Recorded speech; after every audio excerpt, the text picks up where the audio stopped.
Hello friends, ઇન્ફેન્ટિક ક્લાસમાં હું માછી ચિરાગ આપ સર્વે મિત્રોનું હાર્દિક સ્વાગત કરું છું. જે આપણી ધોરણ 7ની સિરીઝ ચાલી રહી છે એ ધોરણ 7ની સિરીઝમાં આપણે આજે વિજ્ઞાનની ચોપડીની અંદર પ્રકરણ નંબર 7 પર આવી ગયા છીએ. બરાબર છે કે વિજ્ઞાનની જે બુક ચાલી રહી છે, બરાબર છે, એનું આપણે પ્રકરણ આજે 7 જોઈશું. બરાબર છે, અને પ્રકરણ 7નું નામ છે પ્રાણીઓ અને વનસ્પતિમાં વહન. શું જોઈશું? પ્રાણીઓ અને વનસ્પતિમાં વહન. બરાબર છે, તો ચલો હવે આપણે આની શરૂઆત કરીએ. બરાબર છે કે ફ્લો ચાર્ટ અહીંયા આપણને ફર્સ્ટ ક્લાસ મજાનો આપ્યો છે. એ ફ્લો ચાર્ટમાં શું આપેલું છે? પરિવહન તંત્ર. શું આપેલું છે? પરિવહન તંત્ર. અને આ ચોપડીની અંદર આપણે કયા કયા મુદ્દા જોવાના છે એની વિશે વાત કરીએ તો સૌથી પહેલું શું જોઈશું? આપણે રુધિર વિશે જોઈશું. આપણા શરીરમાં જે રુધિર છે એ રુધિરની વાત કરીશું. બીજું શું છે? રુધિર વાહિનીઓ વિશે વાત કરીશું. પછી હૃદય વિશે વાત કરીશું અને ઉત્સર્જન તંત્ર વિશે વાત કરીશું. બરાબર છે, એટલે કે આ ચેપ્ટર તમારા માટે મોસ્ટ આઈએમપી સાબિત થઈ શકશે. બરાબર છે કે આમાંથી તમારા શરીર રિલેટેડ જે પણ વસ્તુ છે બધી જ અહીંયા ક્લિયર થશે. બરાબર છે, તો ચલો રુધિરમાં આપણે શેના વિશે વાત કરીશું? રક્તકણો વિશે વાત કરીશું, શ્વેતકણો અને ત્રાકકણો. કે રુધિરની અંદર શું શું જોવા મળે છે? રક્તકણો. રક્તકણોને આપણે બીજું શું કહીએ છીએ? આરબીસી. શું કહીએ છીએ ભાઈ? આરબીસી.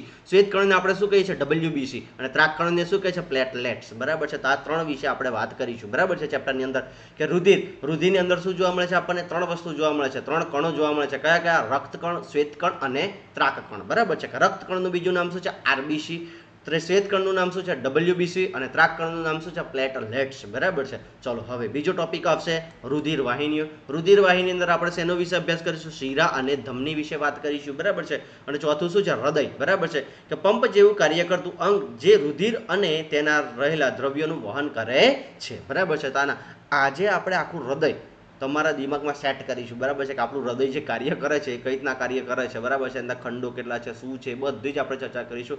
અને એકદમ ઇઝી રીતે તમને યાદ રહી જશે એવી આપણે ચર્ચા કરીશું. બરાબર છે, કે તમારા ખાલી અહીંયા મગજ રાખીને બેસવાનું છે. બરાબર છે, મગજ હશે તો ઓટોમેટિકલી આખું ચેપ્ટર તમારા દિમાગમાં ઘૂસી જશે. બરાબર છે, ચલો હવે બીજું એના હૃદય પછી શું ભણીશું આપણે? ઉત્સર્જન તંત્ર. બરાબર છે, કે શરીરમાંથી નકામા કચરાનો નિકાલ કરવાની ક્રિયાને શું કહેવામાં છે? ઉત્સર્જન તંત્ર કહેવામાં આવે છે. બરાબર છે, તો ચલો હવે અહીંયાથી તમને એટલું તો ક્લિયર થયું હશે કે આપણે આ વિડીયો અંદર શું ભણીશું. બરાબર છે, અને કેટલું તમારા માટે ઉપયોગી છે. બરાબર છે, કે ધોરણ 7 માટે તો આખું ચેપ્ટર ઉપયોગી છે જ. બરાબર છે, પણ જે કોમ્પિટિટિવ એક્ઝામની તૈયારી કરતા હોય, અને અત્યારે તમને બધાને ખબર છે કે કોમ્પિટિટિવ એક્ઝામમાં જીસીઆરટી અને એનસીઆરટી ખૂબ જ ઉપયોગી છે. બરાબર છે, તો એમના માટે આ ખૂબ જ ઉપયોગી થશે. કેમ કે આ ચેપ્ટર એવું છે કે કોઈ પણ પરીક્ષા હોય આમાંથી પ્રશ્નો પૂછાય છે. બરાબર છે, એટલે કે તમારે કમ્પ્લીટ ધ્યાન રાખવાનું છે. બરાબર છે, તો ચલો હવે આપણે વધારે ટાઈમ લઈને ચાલુ કરીએ. બરાબર છે, કે જો ફર્સ્ટ ક્લાસ મજાનું આપણું અહીંયા હૃદય બતાવેલું છે. જો આકૃતિમાં તમે હૃદય જોઈ શકો છો. બરાબર છે, પછી શીરા જોઈ શકો છો અને ધમની જોઈ શકો. ખાલી ને ખાલી તમે ચિત્ર પરથી જોઈ શકો. બરાબર છે, કે આપણા શરીરમાં કેટલી બધી શીરા અને ધમનીઓના ગૂંચળા આવેલા છે. જુઓ તમે, અને આખું સંચાલન ક્યાં થાય છે? તો કે હૃદયથી થાય છે. બરાબર છે, એક ખાલી એટલું વિચારી કરી લો કે આપણા ઘરમાં જેમ આપણે પાઇપનું કનેક્શન કરીએ છીએ, નળ ખોલીએ ને કેવું પાણી આવે છે. બરાબર છે, એ જ રીતે આપણે દરેકે દરેક કોષ સુધી રુધિર પહોંચાડવાનું કાર્ય કોણ કરે છે? શીરા અને ધમની કરે છે. બરાબર છે, હવે શીરા શું કામ કરે છે, ધમની શું કામ કરે છે, એને આપણે વાત કરીશું. બરાબર છે, અને એ પાણીને પહોંચાડવા માટે જે આપણે પંપ લગાવીએ છીએ. બરાબર છે, કે પંપ મોટર લગાવીએ છીએ, એ મોટર જેવું કાર્ય કોણ કરે છે? હૃદય કરે છે. કોણ કરે છે? હૃદય. કે તમે જો માથાની છેક સુધી અને પગની, પછી આ હાથ અને આ બધા સુધી રુધિરને પહોંચાડવા, લઈ જવાનું અને લાવવાનું કાર્ય આપણું કોણ કરે છે? પંપ કરે છે. અને એ પંપ કોણ હોય છે? હૃદય. બરાબર છે, ચલો હવે આપણે ચેપ્ટરની શરૂઆત કરીએ. બરાબર છે, અહીંયાથી તમને થોડી ઘણી માહિતી તો ખબર પડી ગઈ હશે. બરાબર છે, ચલો કે તમે અગાઉ શીખ્યા છો કે બધા સજીવો પોતાનું અસ્તિત્વ ટકાવી રાખવા માટે ખોરાક, પાણી અને ઓક્સિજનની જરૂર હોય છે. કે આપણે બધાએ જીવન જીવવા માટે, બરાબર છે, કે આપણું અસ્તિત્વ ટકાવી રાખવા માટે આપણે વસ્તુ કઈ કઈ જોઈએ? એક તો ખોરાક ખાવો જોઈએ. બરાબર છે, પાણી પીવું જોઈએ, અને ઓક્સિજન વગર તમે જીવન શક્ય છે ખરું? તા કે ના, ઓક્સિજન વગર તમે જીવન શક્ય નથી. એ જ રીતે પાણી વગર પણ તમારું જીવન શક્ય નથી, અને ખોરાક વગર તો નથી જ. બરાબર છે, તો આપણું અસ્તિત્વ ટકાવી રાખવા માટે આપણે ખોરાક, પાણી અને ઓક્સિજનની જરૂર હોય છે.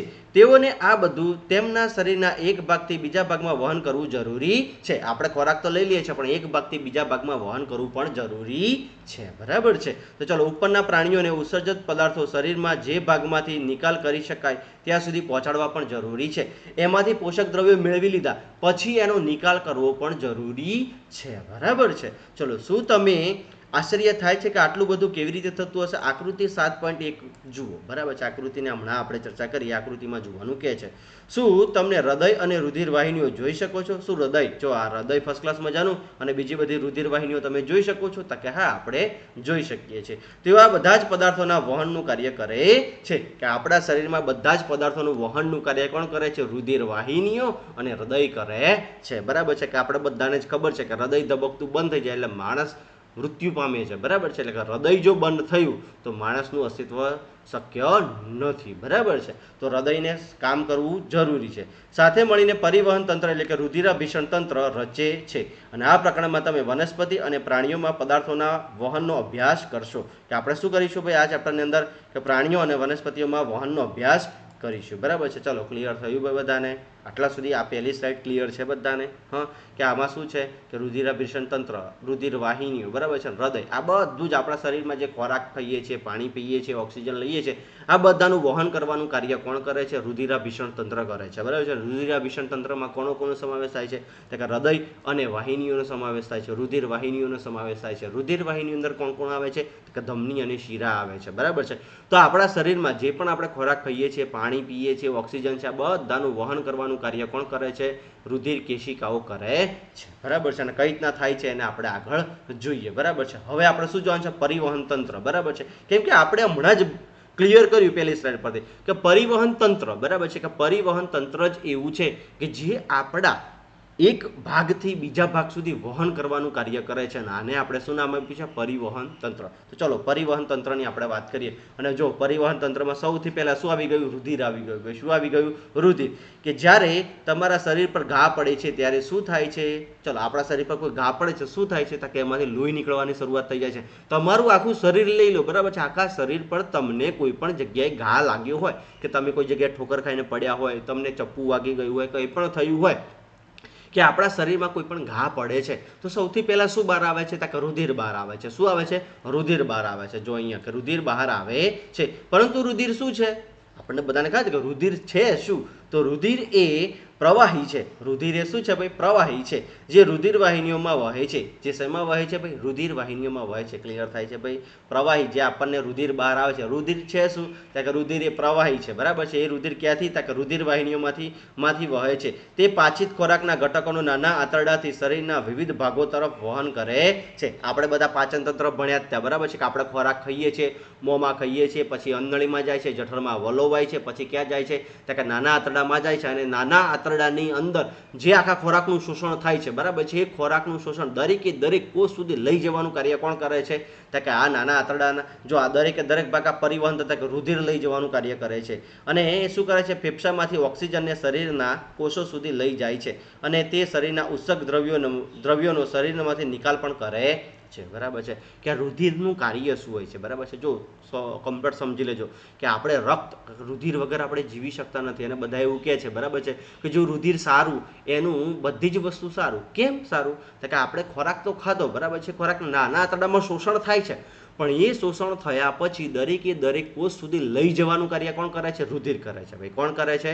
રુધિર કરે છે. પછી ફેફસા સુધી ઓક્સિજન તો આવી ગયો, એ ઓક્સિજનને દરેક કોષ સુધી લઈ જવાનું કાર્ય કોણ કરશે? તો કે રુધિર કરશે, બરાબર છે. ક્લિયર થાય છે? ઓક્સિજનને લઈ જાય છે, પછી કાર્બન ડાયોક્સાઇડ વાયુ પાછો કાઢે છે. જે આપણે શ્વાસોશ્વાસની પ્રક્રિયા આગલા ચેપ્ટરમાં ભણ્યા, આગલા ચેપ્ટરમાં આપણે પાચન તંત્ર ભણ્યા હતા, એમાં પણ આપણે જોયું કે દરેક કોષ સુધી દરેક પોષક તત્વો લઈ જાય છે અને નકામા પદાર્થો પાછા લાવે છે. આનું કાર્ય પણ કોણ કરશે? રુધિર કરશે. કોણ કરે છે ભાઈ? રુધિર કરે છે. અને આપણા ઉત્સર્ગ દ્રવ્યોમાં પણ મદદ કરે છે, બરાબર છે. આપણે પાછળ આજે ઉત્સર્ગ દ્રવ્ય જોઈશું, બરાબર છે. ચલો હવે આગળ, કે અહીંયા રુધિર એ શું છે ભાઈ? મિશ્રણ છે. શું છે ભાઈ? મિશ્રણ. એટલે કે એક તો શું છે? પ્રવાહી છે, અને બીજું શું છે? ઘન છે. રુધિરની અંદર પણ રુધિર આખું જે છે, એક તો પ્રવાહી છે અને બીજું શું છે? ઘન છે. રુધિર પ્રવાહી તો રુધિર રસ છે, અને 55% આપણા 100%માંથી 55% તો શું છે? પ્રવાહી સ્વરૂપે છે, એટલે કે રુધિર રસ છે. અને ઘનમાં શું છે? રુધિર કોષો આવેલા છે. અને કયા? રક્તકણ, શ્વેતકણ અને ત્રાકકણ, આરબીસી, ડબલ્યુબીસી અને પ્લેટલેટ્સ, બરાબર છે. ક્લિયર થાય છે ભાઈ? ત્રાકકણ એટલે કે પ્લેટલેટ્સ આવેલા હોય છે, જે કેટલા ટકા છે? 45% છે. ચલો, ક્લિયર થાય છે ભાઈ? 100% રુધિરમાંથી તમને પરીક્ષામાં કદાચ પૂછી જાય કે 100% રુધિરમાંથી કેટલા ટકા રુધિર રસ હોય છે? તો કે ભાઈ 55% તો રુધિર રસ હોય છે અને 45% શું અંદર આવેલા છે? કણો આવેલા હોય છે. શું આવેલા છે? કોષો આવેલા છે, જેની અંદર રક્તકણ, શ્વેતકણ અને ત્રાકકણ. આ કેટલા ટકા હોય છે? 45% હોય છે. બરાબર છે. આ રક્ત કોષો કે રક્તકણોનો આ રક્તકણ, શ્વેતકણ અને ત્રાકકણ આ બધાની ઉત્પત્તિ ક્યાં થાય છે? તો કે હાડકાના પોલાણમાં. ક્યાં થાય છે ભાઈ? હાડકાના પોલાણમાં, એટલે કે બોન મેરોમાં, અસ્થિ મજ્જાની અંદર થાય છે. હાડકાના પોલાણમાં, અસ્થિ મજ્જામાં થાય છે. અને આનો વિનાશ ક્યાં થાય છે ભાઈ? બરોળમાં થાય છે. ક્યાં થાય છે ભાઈ? બરોળમાં થાય છે. આટલું યાદ રાખવાનું છે. આ એકદમ ફેક્ટ વસ્તુ છે. બરાબર છે કે રુધિર એ શું છે? મિશ્રણ છે. શું છે ભાઈ? મિશ્રણ છે. એની અંદર શેનું મિશ્રણ હોય છે? તો કે પ્રવાહી અને ઘનનું મિશ્રણ હોય છે. બરાબર છે. પ્રવાહીમાં શું હોય છે? રુધિર રસ હોય છે, જે પ્રમાણમાં 55% હોય છે. પછી રુધિર કોષો હોય છે.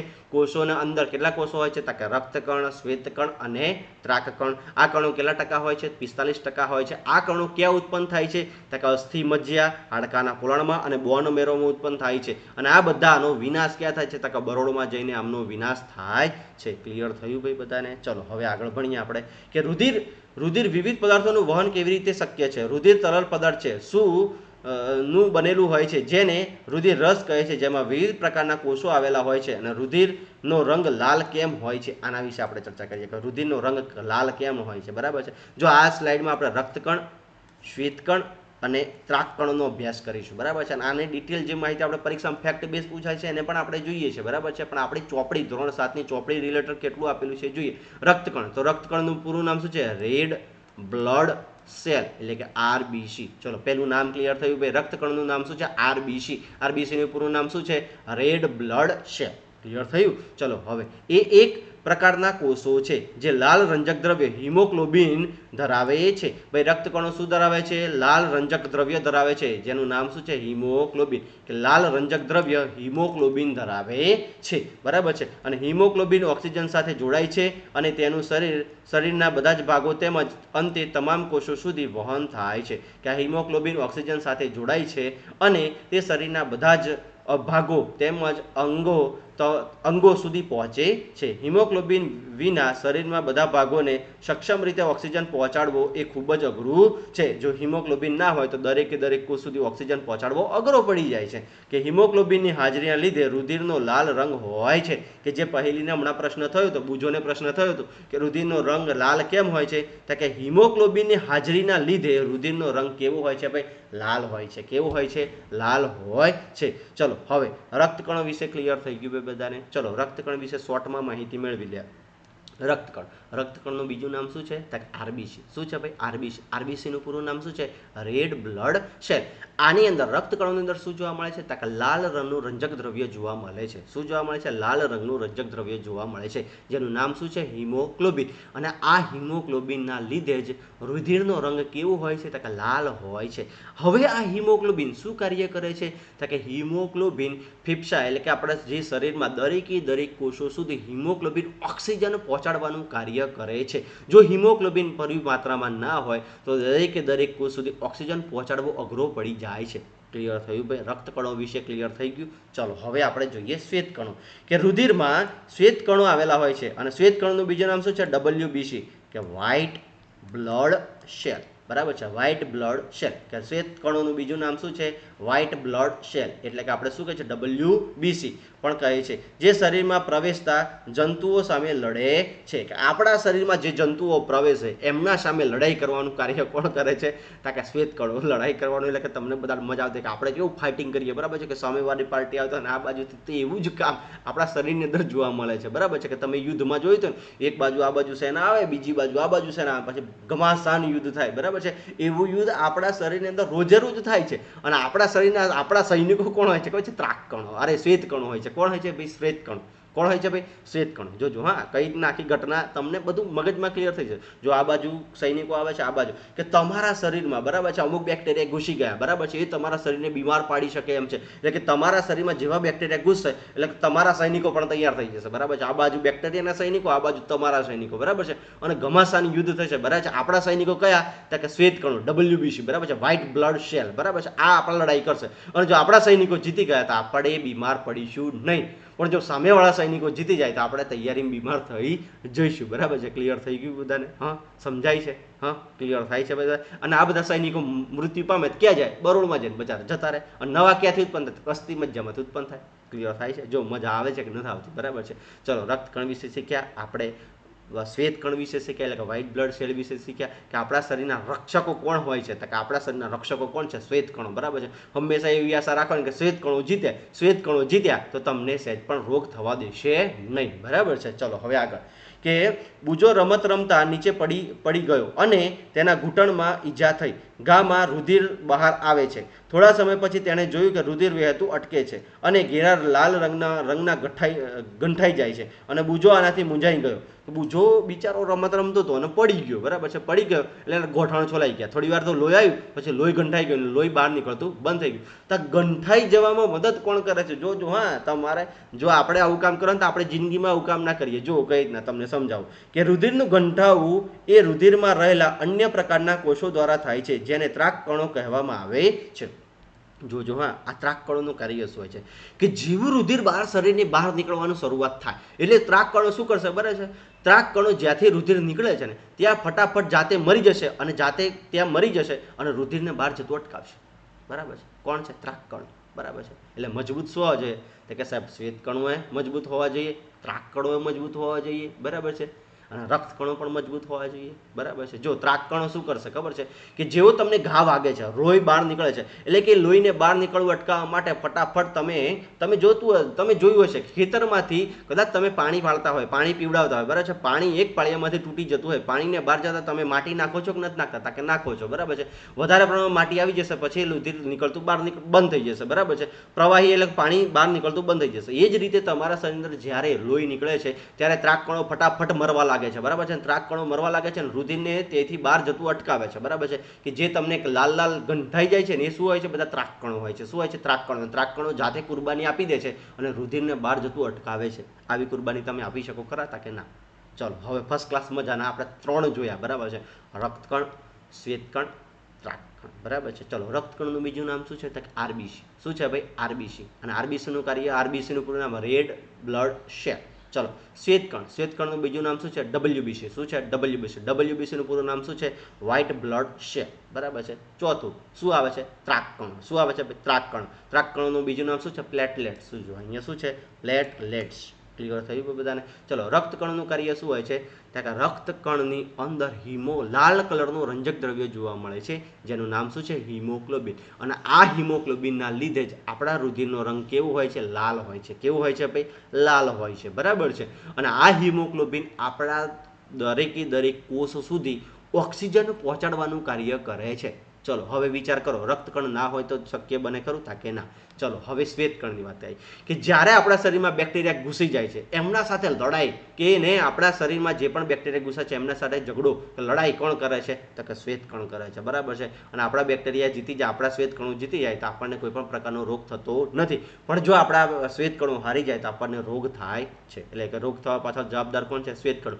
જેટલા શ્વેતકણો મજબૂત હશે એટલે આપણે રોગ થશે નહીં. ચલો હવે ત્રાકકણો. ત્રાકકણો શું કરે છે કે જે જગ્યાએ, બરાબર છે, તમને રુધિર બહાર નીકળે છે એ જગ્યાએ રુધિર ગંઠાઈ જવાનું કાર્ય કોણ કરે છે? તો કે ત્રાકકણો. જાતે કુરબાની આપી દે છે પણ રુધિરને બહાર જતું અટકાવે છે. બરાબર છે? ચલો હવે ફર્સ્ટ ક્લાસ મજાનું જે પણ તમારી પરીક્ષામાં બેઠા સવાલ પૂછાય છે એના વિશે વાત કરીએ. બરાબર છે? રુધિર કોષો તો કે 3 પ્રકાર: રક્તકણ, શ્વેતકણ, ત્રાકકણ. આરબીસી, ડબલ્યુબીસી અને પ્લેટલેટ. બરાબર છે? ચલો આવર્તકાળ જોઈએ. આવર્તકાળ એટલે કે કેટલા ટાઈમ? તો કે રક્તકણો આપણા શરીરમાં 120 દિવસ જીવી શકે છે. કેટલા દિવસ જીવી શકે છે? 120 દિવસ. શ્વેતકણો કેટલા? તો કે 2 થી 3 દિવસમાં મૃત્યુ પામે છે. અને ત્રાકકણો કેટલા? 8 થી 10 દિવસ. ચલો યાદ રાખવાનું, રક્તકણ 120 દિવસ, શ્વેતકણ 2 થી 3 દિવસ, ત્રાકકણ 8 થી 10 દિવસ. બરાબર છે? ચલો સંખ્યા જોઈએ કે આપણા શરીરમાં આમની સંખ્યા કેટલી હોય છે. જો રક્તકણની સંખ્યા કેટલી હોય છે? 50 થી 55 લાખ હોય છે. કેટલી? પ્રતિ ઘન મિલી. બરાબર છે? કે 1 ઘન મિલીની અંદર આપણી સંખ્યા કેટલી હોય છે? 50 થી 55 લાખ હોય છે. બરાબર છે? ચલો શ્વેતકણની હાજરી કેટલી હોય છે? તો કે 6 થી 8 હજાર. કેટલી હોય છે? 1 પ્રતિ ઘન મિલીમાં કેટલી હોય છે? 6 થી 8 હજાર જેટલી હોય છે. અને ત્રાકકણોને કેટલી? 1.5 થી 3.5 લાખ પ્રતિ ઘન મિલી. કે 1 પ્રતિ ઘન મિલીની અંદર કે 1 ઘન મિલીની અંદર કેટલી હોય છે?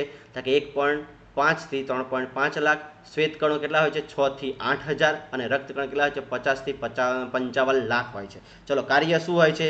તો કે રક્તકણનું કાર્ય શું છે? O2 નું વહન, ઓક્સિજનનું વહન કરવાનું. શ્વેતકણનું કાર્ય શું છે? રોગ પ્રતિકારક શક્તિ એટલે કે શરીરના સૈનિકો હોય છે. અને ત્રાકકણનું શું હોય છે? રુધિર ગંઠાઈ જવામાં ત્રાકકણો ફાઇબ્રિન નામનું તત્વ હોય છે કે ત્રાકકણોની અંદર શું હોય છે? ફાઇબ્રિન નામનું તત્વ હોય છે જે આપણું રુધિરને ગંઠાઈ જવામાં મદદ કરે છે. ચલો રક્તકણની ઉણપથી કે થતા રોગો, ઉણપથી થતા રોગો કયા છે? રક્તકણની ઉણપથી થતો રોગ કયો છે? એનિમિયા એટલે કે પાંડુ રોગ છે. રક્તકણની જો ઉણપ હોય તો આપણને કયો રોગ થાય છે? એનિમિયા એટલે કે પાંડુ રોગ થાય છે. ચલો ઉણપથી, શ્વેતકણની ઉણપથી કયો છે? થેલિસેમિયા. કયો થાય છે ભાઈ? થેલેસેમિયા. અને શ્વેતકણો જો વધી જાય તો કયો છે? લુકોમિયા એટલે કે લોહીનું કેન્સર. કેમ? કે આપણા રક્તકણોને ત્રાકકણોને જ મારી નાખે. કોણ મારી નાખે? આ શ્વેતકણો, બરાબર છે. એટલે કે શ્વેતકણો જો વધી જાય તો આપણને લુકોમિયા એટલે કે લોહીનું કેન્સર થાય છે. અને જો ઉણપ હોય તો કયો રોગ થાય છે? થેલેસેમિયા એટલે કે આપણા શરીરમાં શ્વેતકણો બધા માપે જ હોવા જોઈએ, બરાબર છે. અને ત્રાકકણોથી શું થાય છે? હિમોફિલિયા. કયો થાય છે? હિમોફિલિયા, બરાબર છે. ક્લિયર થઈ ગયું બધાને? હવે સમજાયું હશે રક્તકણ, શ્વેતકણ અને ત્રાકકણ. હવે આશા રાખું છું કે રક્તકણ અને શ્વેતકણ તમારા દિમાગમાં ફર્સ્ટ ક્લાસમાં જાણો ઘૂસી ગયા હશે, બરાબર છે. ચલો હવે આપણે આગળ જઈએ, બરાબર છે. રુધિર વાહિનીઓ વિશે વાત કરીએ, બરાબર છે. કે રુધિર વાહિનીઓ, આપણા શરીરમાં રુધિર વાહિનીઓ બે પ્રકારની હોય છે, બરાબર છે. એક તો કઈ છે? શિરા અને બીજી કઈ છે? ધમની. જો આપણે જોઈએ કે શરીરમાં જુદા જુદા પ્રકારની રુધિર વાહિનીઓ જોવા મળે છે. તમે જાણો છો કે શ્વાસ દરમિયાન શુદ્ધ ઓક્સિજનનો જથ્થો ફેફસામાં ભરાય છે અને ઓક્સિજનનું વહન શરીરના બાકીના ભાગો સુધી જવું જરૂરી છે. ઉપરાંત રુધિર કોષોમાં કાર્બન ડાયોક્સાઇડ સહિત ઉત્સર્ગ દ્રવ્યો એકત્રિત કરે છે. અને પ્રકરણ 6 માં તમે શીખ્યા તે મુજબ રુધિરને હૃદય તરફ પરત વહેવું અનિવાર્ય છે, જેથી કરીને તેમાંથી કાર્બન ડાયોક્સાઇડ ફેફસામાંથી દૂર કરી શકાય. તેથી શરીરમાં બે પ્રકારની રુધિર વાહિનીઓ જોવા મળે છે. એક તો શું છે? ધમની અને શિરા. આકૃતિમાં આપણે જોઈએ કે શિરા અને ધમની, બરાબર છે. કે લાલ કલરની બધી જે દેખાય છે શું છે? ધમની છે. શું છે? ધમની છે. અને બ્લુ કલરની દેખાય છે બધી શું છે? શિરા. તો જો દરેક કોષ સુધી ધમની પણ જાય છે અને દરેક કોષ સુધી શિરા પણ આવે છે. કે જે આપણે ફેફસામાં ઓક્સિજન લઈએ છીએ એ ઓક્સિજનને દરેક કોષ સુધી પહોંચાડવાનું અને ત્યાંથી દરેક કોષ સુધી ઓક્સિજન લાવવાનું બધું જ કાર્ય કોણ કરે છે? શિરા અને ધમની. આના વિશે આપણે આગળ પણ ચર્ચા કરી છે, બરાબર છે. ચલો હવે આગળ હજી થોડુંક ભણીએ, બરાબર છે. કે ધમની શું કરે છે? કે ધમની હૃદયમાંથી ઓક્સિજન યુક્ત રુધિર શરીરના વિવિધ ભાગો તરફ લઈ જાય છે. કે ધમની શું કરે છે? હૃદયમાંથી ઓક્સિજન યુક્ત રુધિર શરીરના વિવિધ ભાગો તરફ લઈ જાય છે. અને રુધિરનો પ્રવાહ ઝડપી અને વધુ દબાણ હોવાથી ધમનીની દિવાલો જાડી અને સ્થિતિસ્થાપક હોય છે. ભાઈ ધમનીની દિવાલો કેવી હોય છે? જાડી હોય છે. કેમ? તો કે વધુ દબાણમાં રુધિર લઈ જાય છે એટલા માટે એની દિવાલો કેવી હોય છે? જાડી હોય છે. અને બીજી કેવી હોય છે? તો કે સ્થિતિસ્થાપક હોય છે. ક્લિયર થયું ભાઈ બધા? ધમની શું કાર્ય કરે છે? તો કે ધમની હૃદયમાંથી ઓક્સિજન યુક્ત રુધિર શરીરના વિવિધ ભાગો તરફ લઈ જાય છે અને તેનો પ્રવાહ ઝડપી અને દબાણથી હોવાથી તેની દિવાલો કેવી હોય છે? જાડી હોય છે. કેવી હોય છે ભાઈ? જાડી હોય છે. ચલો હવે આપણે ધમનીને ચેક કરીએ, બરાબર છે. ચલો કે ચાલો આપણે ધમની દ્વારા રુધિરના પ્રવાહનો અભ્યાસ કરીએ, એક પ્રવૃત્તિ કરીએ, બરાબર છે. કે પ્રવૃત્તિ 7.3 કે તમારા જમણા હાથમાં મધ્યમાં અને તર્જની એટલે કે પ્રથમ બે આંગળીઓને ડાબા કાંડાની અંદરની બાજુએ મૂકો. આકૃતિમાં જો અહીંયા કે જો આ તમારો ડાબો હાથ છે, બરાબર છે. કયો ડાબો હાથ છે? આ રીતે બે આંગળીઓ પકડીને આ રીતે પકડવાનું છે, બરાબર છે. આકૃતિમાં તમે જોઈ શકો છો આ બે આંગળીઓ નીચે અંગૂઠો રાખીને આ રીતે દબાવવાનું છે, બરાબર છે. શું તમને થડકાર એટલે કે ધબકારા જેવો હલનચલનનો અનુભવ થાય છે? તમને ધબકારા થતા હોય એવું હલનચલન થાય છે? તમે ચેક કરી જો, તમને થતું હોય છે, બરાબર છે. કે તમારા મતે ધબકારા થવાનું કારણ શું હોઈ શકે છે? આ હલનચલનને નાડી દર એટલે કે નાડી ધબકારા કહેવાય છે, જે ધમની રુધિર વહેવાના કારણે થાય છે. કે આપણા શરીરમાં ધમનીમાં જે રુધિર વહે છે ને એના કારણે ધબકારા થાય છે. અને 1 મિનિટમાં થતા નાડી ધબકારાની ગણતરી કરો. કે 1 મિનિટમાં થતા નાડી ધબકારાની આપણે ગણતરી કરવાની છે. કે નાડી ધબકારા શું છે? બરાબર છે. કે આપણા શરીરમાં જે રુધિર જેટલી અનેક ધમનીની અંદર જે રુધિર ફાસ્ટ વહે છે, શુદ્ધ રુધિર વહે છે, એની ઘટના કે કેટલી વાર આપણા શરીરમાં જાય છે, બરાબર છે. ચલો હવે કે તમે નાડી ધબકારા ગણી શકો છો. 1 મિનિટમાં થતા થડકારને નાડી દર કહેવાય છે. અને આરામદાયક સ્થિતિમાં મનુષ્યની નાડી દર પ્રતિ મિનિટમાં 72 થી 80 વખત જેટલો હોય છે. અને તમારા શરીરના બીજા ભાગોમાં એવા શોધો જ્યાં તમને નાડી ધબકારા અનુભવી શકો. કે એવા તમારે શોધવાના છે, બરાબર છે. પણ સામાન્ય રીતે આપણે 1 મિનિટમાં આપણું હૃદય કેટલી વખત ધબકે છે? તો કે 72 થી 80 વખત ધબકે છે. અને આ ધબકે એટલે શું? તો કે જેટલી વખત ધબકે એટલી વખત ધમનીની અંદર રુધિર આવશે. જેટલી વખત ધબકે એટલી વખત રુધિર ધમનીની અંદર આવશે. અને એના લીધે જ આપણે આ રીતે ચેક કરી શકીએ છીએ, બરાબર છે. આ ચેક કરવાથી શું છે? આપણો નાડી દર કહેવામાં આવે છે. અને આપણો નાડી દર આરામદાયક સ્થિતિમાં કેટલો હોય હોય છે? 72 થી 80 વખત હોય છે. કેટલી વખત ધબકે છે? 72 થી 80 વખત ધબકતું હોય છે. બરાબર છે. ચલો આગળ. હવે આપણે વાત કરીશું શીરા. શીરા એ એવી રુધિર વાહિની છે જે કાર્બન ડાયોક્સાઇડ યુક્ત રુધિરને શરીરના તમામ ભાગોથી હૃદય તરફ લઈ જાય છે. જોજો હા, હૃદયથી શુદ્ધ રુધિર, ઓક્સિજન યુક્ત રુધિર કોણ લઈ જાય છે? ધમની લઈ જાય છે. કોણ લઈ જાય છે? ધમની. અને દરેકે દરેક કોષોથી અશુદ્ધ રુધિર એટલે કે કાર્બન ડાયોક્સાઇડ વાળું રુધિર હૃદય સુધી કોણ લાવે છે? કે શીરા લાવે છે. શીરાની દિવાલ પાતળી હોય છે ભાઈ. ધમનીની દિવાલ કેવી હતી? જાડી. શીરાની દિવાલ કેવી છે? પાતળી હોય છે. અને શીરામાં વાલ આવેલા હોય છે. શીરામાં શું આવેલા હોય છે? વાલ. કેવા? અર્ધચંદ્રાકાર. આ રીતે અર્ધચંદ્રાકાર વાલ આવેલા હોય છે, જે રુધિરને માત્ર હૃદય તરફની દિશામાં જ જવા દે છે. કે હૃદય તરફ રુધિર જતું રહ્યું પછી હૃદય પાછું દરેકે દરેક કોષ સુધી આવવા દેશે નહીં. એ કોણ મદદ કરે છે? અર્ધચંદ્રાકાર વાલ્વ મદદ કરે છે. ક્લિયર થાય છે ભાઈ? શીરા અને ધમનીનું કાર્ય ખબર પડી ગઈ બધાને? હા, સમજાઈ ગયું હશે હવે. બરાબર છે. ચલો હવે આગળ જઈએ. બરાબર છે. ચલો રક્તદાન. ભાઈ રક્તદાન કરવું જરૂરી છે. રક્તદાન કરવાથી આપણને શરીરમાં કોઈ પણ જાતનું નુકસાન થતું નથી. કેમ? કે હું જાતે પણ રક્તદાન કરું છું એટલા માટે. બરાબર છે. ચલો આગળ. કે સેંકડો લોકો રુધિર ન મળવાને કારણે મૃત્યુ પામે છે અને સ્વૈચ્છિક રક્તદાન નુકસાનકારક રહિત અને પીડા રહિત છે તથા તે કિંમતી જીવન બચાવી શકે છે. અને હોસ્પિટલ અથવા સરકાર માન્ય અન્ય સ્થળોએ રક્તદાન કરી શકાય છે. અને બ્લડ બેંકમાં દાન કરેલ રુધિરનો વિશિષ્ટ કાળજી સાથે સંગ્રહ કરવામાં આવે છે. એટલે કે ભાઈ રક્તદાન કરવું જોઈએ. રક્તદાન કરવાથી કોઈ પણ જાતના નુકસાન નથી. કેમ? કે આપણે અત્યારે જોયું કે રક્તદાન કરવાથી બીજા કોઈ વ્યક્તિને જ્યારે એનો એક્સિડન્ટ થયો હોય કે કાં તો કોઈ એવી બીમારીથી પીડાતો હોય તો એ આપણું રક્ત એને કામ લાગી શકે અને એનું જીવન બચી શકે. એટલે કે રક્તદાન કરવું જરૂરી છે. બરાબર છે. ચલો હવે આગળ. હવે આકૃતિ 7.3 જુઓ. બરાબર છે. જો અહીંયા ફર્સ્ટ ક્લાસ મજાના ફેફસા આપેલા છે. દેખાય છે ભાઈ ફેફસા? બરાબર છે. ચલો આ ફેફસાની અંદરથી આ બાજુથી આપણે જઈએ કે ફેફસાની અંદરથી રુધિર ક્યાં જાય છે? હૃદયની અંદર જાય છે. બરાબર છે. ફેફસામાંથી રુધિર લઈ જવાનું કાર્ય કોણ કરે છે? ફૂસ્ફૂસ શિરા કરે છે. કોણ કરે છે? ફૂસ્ફૂસ શિરા. કે જો અહીંયાથી આ ફેફસા હતા, આ ફેફસામાંથી રુધિર બરાબર છે એ અહીંયા આ વાહિની દ્વારા ક્યાં જતું રહ્યું? હૃદયની અંદર આવ્યું. બરાબર છે. હૃદયની અંદર લાવવાનું કાર્ય કોણે કર્યું? ફૂસ્ફૂસ શિરાએ કર્યું. કોણે કર્યું? ફૂસ્ફૂસ શિરાએ. અને આ રુધિર અહીંયાથી ક્યાં જાય છે? કે અહીંયાથી આ ધમની મારફતે દરેકે દરેક કોષ સુધી જશે. બરાબર છે. આ જો રુધિર કેશિકાઓમાં વેચાઈ ગયું. રુધિર કેશિકાઓમાં વહી અને દરેકે દરેક કોષ સુધી કઈ જશે? ધમની દ્વારા જશે. જો હા, કે રુધિરનું સૌથી પહેલા તમારે યાદ રાખવાનું છે, રુધિરનું શુદ્ધિકરણનું કાર્ય ક્યાં થાય છે? ફેફસામાં થાય છે. હૃદયમાં થતું નથી. હા, કે રુધિરનું શુદ્ધિકરણનું કાર્ય ક્યાં થાય છે? ફેફસામાં. કેમ? કે રુધિરનું શુદ્ધ રુધિર ને અશુદ્ધ રુધિર એટલે શું લ્યા? કે શુદ્ધ રુધિર એટલે કે ઓક્સિજન વાળું રુધિર અને અશુદ્ધ રુધિર એટલે કે કાર્બન ડાયોક્સાઇડ વાળું રુધિર. એટલે કે રુધિરનું શુદ્ધિકરણનું કાર્ય ક્યાં થાય છે? યાદ રાખજો, ફેફસામાં. રુધિરનું પમ્પિંગ ક્યાં થાય છે? કે હૃદયમાં થાય છે. ક્યાં થાય છે પમ્પિંગ? ક્યાં થાય છે? હૃદયમાં થાય છે. જોજો હા, રુધિર શુદ્ધ ક્યાં થઈ ગયું? ફેફસામાં થયું. એટલે શુદ્ધ રુધિર ક્યાં આવે છે? ફૂસ્ફૂસ શિરા મારફતે ક્યાં પહોંચે છે? હૃદયમાં. અને હૃદય પમ્પિંગ કરે છે એટલે ક્યાં પહોંચે છે? ધમનીમાં. અને ધમની બધું જ રુધિર ક્યાં? દરેકે દરેક કોષ રુધિર કેશિકાઓ દ્વારા દરેકે દરેક કોષ સુધી પહોંચાડી દેશે. પહોંચ્યા પછી અશુદ્ધ રુધિર એટલે કે ઓક્સિજન મળી જશે એટલે કે એમાં શક્તિ છૂટી પડી જશે. કયો વાયુ ઉત્પન્ન થશે? કાર્બન ડાયોક્સાઇડ ઉત્પન્ન થશે. અને એ હવે એ કાર્બન ડાયોક્સાઇડ વાયુ લઈ કે અહીંયા દરેક કેશિકાઓ લઈ એ કાર્બન ડાયોક્સાઇડ વાળું રુધિર લઈ અહીંયાથી આ શિરા મારફતે ક્યાં પહોંચાડશે? હૃદય સુધી પહોંચાડશે. ક્યાં સુધી પહોંચાડશે? હૃદય સુધી પહોંચાડશે. એટલે કે શિરા હૃદય સુધી પહોંચાડશે. પછી આ હૃદય ફરીથી પમ્પિંગ કરીને ફૂસ્ફૂસ ધમની મારફતે ક્યાં પહોંચાડશે? ફેફસામાં પહોંચાડશે. ક્યાં પહોંચાડશે? ફેફસામાં પહોંચાડશે. અને ફેફસા ફરી એને શું કરે? કાર્બન ડાયોક્સાઇડ વાયુ બહાર મોકલી દેશે અને ઓક્સિજન આપી દેશે. ફરી એ જ રુધિર પાછું ક્યાં જશે? કે શિરામાં. શિરામાંથી ક્યાં જશે? હૃદયમાં. હૃદયમાંથી ક્યાં જશે? ધમનીમાં. ધમનીમાંથી દરેકે દરેક કોષ સુધી. અને દરેકે દરેક કોષ સુધી પાછો કાર્બન ડાયોક્સાઇડ વાળું લઈ અને ક્યાં જશે? શિરા મારફતે હૃદયમાં જશે. હૃદયમાંથી ક્યાં જશે? ફૂસ્ફૂસ ધમની દ્વારા ફેફસામાં જશે. અને પછી એ ક્યાં જશે? તો કે બા ક્લિયર થાય છે બધાને? ચલો આપણે જોઈ લઈએ. શું તમને ધમનીઓની નાની નાની વાહિકાઓ વિભાજિત થયેલી જોઈ શકો છો? તેઓ આગળની પેશીઓ પાસે જતા વધુ પાતળી નળીમાં વિભાજિત થાય છે જેને રુધિર કેશિકાઓ કહે છે. અને આ કેશિકાઓ ફરીથી જોડાણ પામી શિરાઓ બનાવે છે જે રુધિરને હૃદયમાં ઠાલવે છે. ક્લિયર થઈ ગયું બધાને? રુધિર હૃદયમાં કઈ રીતના ઠાલવે છે આપણે સમજ્યા. બરાબર છે. ચલો હવે આગળ સમજીએ કે બુજો. હું અસમંજસમાં છું અને હું શીખ્યો છું કે ધમની હંમેશા ઓક્સિજન યુક્ત રુધિર જ વહન કરે છે.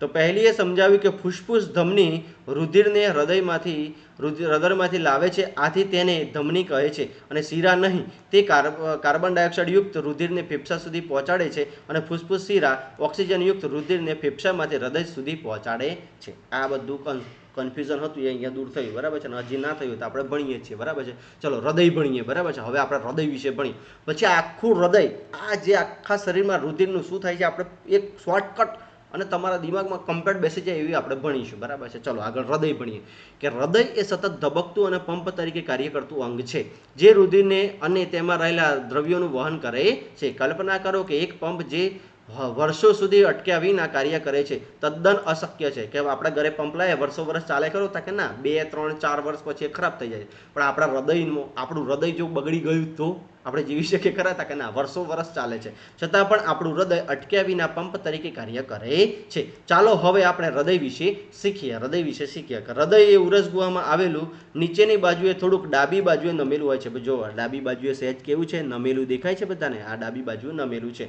તમારી હથેળીથી આંગળીનો અંદર તરફ વાળી મુઠ્ઠી વાળો અને તમારું હૃદય સામાન્યપણે હાથની મુઠ્ઠી જેવું હોય છે કે ડાબા હાથની મુઠ્ઠી આ રીતે, જો આ રીતે આંગળીઓ દેખાય છે, આ અંગૂઠો અંદરની તરફ વાળો અને આંગળીઓ આ રીતે આમ કરીને બંધ કરો, બરાબર છે. આ શું છે, આટલું તમારું હૃદય હશે કે ડાબા હાથને તમે જેટલી વાળશો આટલું તમારું કંઈક આ જે હલે છે એટલું તમારું હૃદય હોય છે. અને સહેજ કઈ કે ડાબી બાજુએ નમેલું દેખાય છે. આકૃતિમાં તમે જોઈ શકો સહેજ ડાબી બાજુ નમેલું દેખાય છે, બરાબર છે. ચલો હવે આગળ કે જો ઓક્સિજનયુક્ત અને કાર્બન ડાયોક્સાઇડયુક્ત રુધિર ભેગું થાય તો શું થાય? આવું થતું રોકવા માટે હૃદય 4 ખંડોનું બનેલું હોય છે. હૃદયની અંદર કુલ કેટલા ખંડો આવેલા હોય છે? 4 ખંડો આવેલા હોય છે. જો અહીંયા જોઈ શકે, જમણું કર્ણક, જમણું ક્ષેપક, ડાબું કર્ણક, ડાબું ક્ષેપક. જો 4 ભાગ દેખાય છે તો કે હા, બરાબર છે.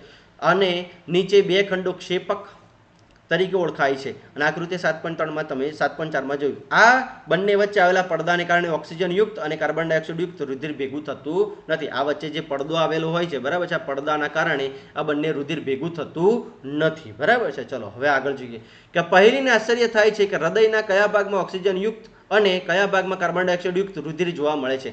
કે પહેલીને આશ્ચર્ય થાય છે કે હૃદયના કયા ભાગમાં ઓક્સિજનયુક્ત અને કયા ભાગમાં કાર્બન ડાયોક્સાઇડયુક્ત રુધિર જોવા મળે છે, બરાબર છે. તો જો અહીંયા આપણે હમણાં જ ભણ્યા કે આ ફેફસામાં અહીંયા શુદ્ધ રુધિર હશે એ સૌથી પહેલાં કયું? ફૂસ્ફૂસ શિરામાં જશે, ત્યાંથી હૃદયમાં જશે, ત્યાંથી ધમનીમાં જશે, પછી દરેક કોષ સુધી જશે, પછી બરાબર છે. તો શરીર કે પરિવહનના કાર્યને સમજાવવા માટે હૃદયની જમણી બાજુની શરૂઆત કરો અને આપેલા તીરની દિશાઓ અનુસરો. અને આ તીરની હૃદયથી ફેફસા અને હૃદયથી શરીરના તમામ ભાગો સુધી રુધિરનું વહન થાય છે. અને જો અહીંયા ફેફસામાંથી સૌથી પહેલાં ફેફસામાંથી ફૂસ્ફૂસ શિરામાં આવશે, ફૂસ્ફૂસ શિરામાંથી ધમનીમાં, પછી રુધિર કેશિકાઓ દરેક કોષ સુધી જશે, પછી ત્યાંથી ફરી શિરામાં આવશે, શિરામાંથી ફૂસ્ફૂસ ધમનીમાં આવશે અને પાછું ફેફસાની અંદર આવશે, બરાબર છે. ચલો અને જોઈએ. ચલો હવે આખું હૃદય આપણે ફર્સ્ટ ક્લાસ મજાનું જોઈ લઈએ, બરાબર છે. ચલો હવે સૌથી પહેલા હૃદય કુલ કેટલા ભાગોમાં વિભાજિત કર્યું છે? કેટલા ખંડોમાં વિભાજિત છે? કે 4 ખંડો. કેટલા ખંડો છે? 4 ખંડો. ચલો આપણે દોરીએ. આ એક બોક્સ, આ બીજું બોક્સ, આ ત્રીજું બોક્સ અને આ ચોથું બોક્સ. ચલો હૃદય કુલ કેટલા ખંડોમાં વિભાજિત છે? ભાઈ 4 ખંડોમાં વિભાજિત છે. કેટલા ખંડોમાં? 4 ખંડોમાં, બરાબર છે. ચલો હવે આપણે શરૂઆત કરીએ, બરાબર છે. કે 4 ખંડો છે, બરાબર છે. તો 4 ખંડોને આપણે જોઈ લઈએ. પહેલું, ચલો તમે લખો છો કયા હાથથી? જમણા હાથથી લખો છો. એટલે આ બાજુ હશે એ શું હશે? અહીંયા. ચલો આ લખીએ. આનું આ શું હશે? જમણું. આ બાજુ પણ કઈ થઈ? જમણું. આ બાજુ કઈ થયું? ડાબું. આ બાજુ કઈ થયું? ડાબું.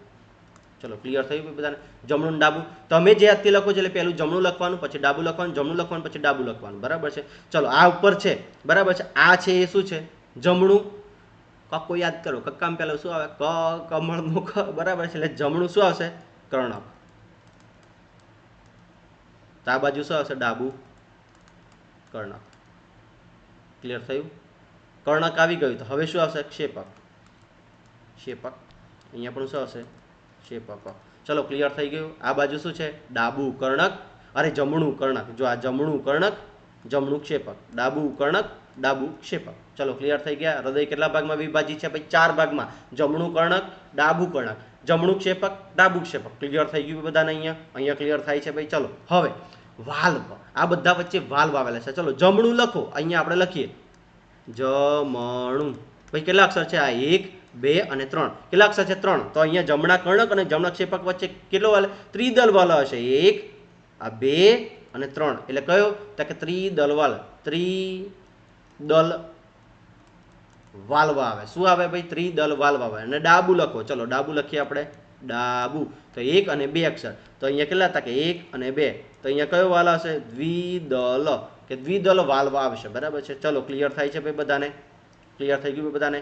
ચલો ફરીથી એકવાર, જમણું કર્ણક, જમણું ક્ષેપક, ડાબુ કર્ણક, ડાબુ ક્ષેપક. હવે તમને પરીક્ષામાં પૂછાય કે જમણા કર્ણક અને જમણા ક્ષેપક વચ્ચે કયો વાલ આવે છે? દ્વિદલ વાલ કે ત્રિદલ વાલ? તો તમારે યાદ કરવાનું, જમણું કેટલા અક્ષર હતા કે 3. તો કયો વાલ આવશે? ત્રિદલ વાલ આવશે. બરાબર છે. ડાબુ કર્ણક અને ડાબુ ક્ષેપક કેટલા ડાબુ શબ્દ કેટલા તો કે 2. તો કેટલો વાલ આવશે? દ્વિદલ વાલ આવશે. ક્લિયર થયું બધાને? હવે આપણે અહીંયા જોઈએ ફેફસા. ચલો ફેફસા. ચલો ફેફસા અહીંયા આવી ગયા આપણા. તો કે હા, ઓક્સિજનનું શુદ્ધિકરણ ક્યાં થાય છે? ફેફસામાં થાય. ક્યાં થાય ભાઈ? ફેફસામાં. બરાબર છે. યાદ રાખજો હા, કે ઓક્સિજનનું શુદ્ધિકરણ ક્યાં થાય? ચલો હૃદયની વાત કરીએ આપણે. હૃદયની વાત થઈ ગઈ. ચલો હૃદયને આપણે ફર્સ્ટ ક્લાસ મજાનું હૃદય દોરી દઈએ. બરાબર છે. આપણું ફર્સ્ટ ક્લાસ મજાનું હૃદય દોરી દીધું. આપણું દિલ આવી ગયું. બરાબર છે. હૃદય આવી ગયું. બરાબર છે. હૃદય. હવે આપણે ફેફસા. ફેફસા ને હૃદય આ બંને છે. બરાબર છે. ચલો ફેફસામાંથી, બરાબર છે, કે ફેફસામાંથી શુદ્ધ રુધિર સૌથી પહેલા ક્યાં જશે? તો કે અહીંયાથી જો રુધિરનું શુદ્ધિકરણ અહીં આપણે લખીએ. રુધિરનું શુદ્ધિકરણ. રુધિરનું શુદ્ધિકરણ ક્યાં થાય? ફેફસામાં. ફેફસામાંથી રુધિરનું શુદ્ધિકરણ થશે તો સૌથી પહેલું ક્યાં જશે? ડાબા ક્ષેપકમાં. ક્યાં જશે ભાઈ? ડાબા ક્ષેપકમાં. જોજો ક્યાં જશે ભાઈ? ડાબા ક્ષેપકમાં. ક્યાં જશે ભાઈ? ડાબા ક્ષેપકમાં. અહીંયા શું થશે? O2 એટલે કે ઓક્સિજન વાળું રુધિર જશે. બરાબર છે. અને આનું નામ શું છે? ફૂસફૂસ. શું છે ભાઈ? ફૂસફૂસ શિરા. શું આવશે ભાઈ? ફૂસફૂસ શિરા. ફૂસફૂસ શિરા મારફતે ફેફસામાંથી રુધિર ક્યાં જશે? તો કે ડાબા ક્ષેપકમાં જશે. હવે ડાબા ક્ષેપકમાંથી એ શુદ્ધ રુધિર ક્યાં જશે? તો કે દરેકે દરેક જોજો હા, અરે યાર કઈ જતું, કે ડાબા ક્ષેપકમાંથી, આ ડાબા ક્ષેપકમાંથી ક્યાં જશે? તો કે ડાબા કર્ણકમાં જશે. અહીંયાથી જો આ અહીંયાથી જશે, આ ડાબા ક્ષેપકમાંથી દ્વિદલ વાળ મારફતે ક્યાં જશે? ડાબા કર્ણકમાં. અને આ ડાબા કર્ણકમાંથી શુદ્ધ રુધિર ક્યાં જશે? વિવિધ અંગોમાં. બરાબર છે. વિવિધ અંગો આપણે અહીંયા લઈ લઈએ. બરાબર છે. કે આ વિવિધ અંગો સુધી પહોંચશે, કે આ વિવિધ અંગો સુધી પહોંચાડે છે. અને આ વિવિધ અંગો સુધી પહોંચાડે છે એનું નામ શું છે? ધમની. શું છે ભાઈ? ધમની. શું છે ભાઈ? ધમની. જોજો હા, ફેફસામાંથી રુધિર શુદ્ધ થયું એટલે કે ઓક્સિજન વાળું રુધિર સૌથી પહેલા ડાબા ક્ષેપકમાં, ડાબા ક્ષેપકમાંથી દ્વિદલ મારફતે ડાબા કર્ણકમાં, અને ડાબા કર્ણકમાંથી ધમની મારફતે વિવિધ અંગો સુધી પહોંચશે. અને કયું રુધિર? O2 વાળું રુધિર. બરાબર છે. અને ધમનીની દિવાલો કેવી હોય છે? જાડી હોય છે. શુદ્ધ રુધિર કોણ પહોંચાડે છે? તો કે ધમની પહોંચાડે છે. ક્લિયર થઈ ગયું બધાને? હા. અને આપણને હાર્ટ એટેક આવે છે તો પ્રોબ્લેમ શેમાં થાય છે? આ ધમનીમાં થાય છે. શેનાથી થાય છે? ધમની ન થાય છે.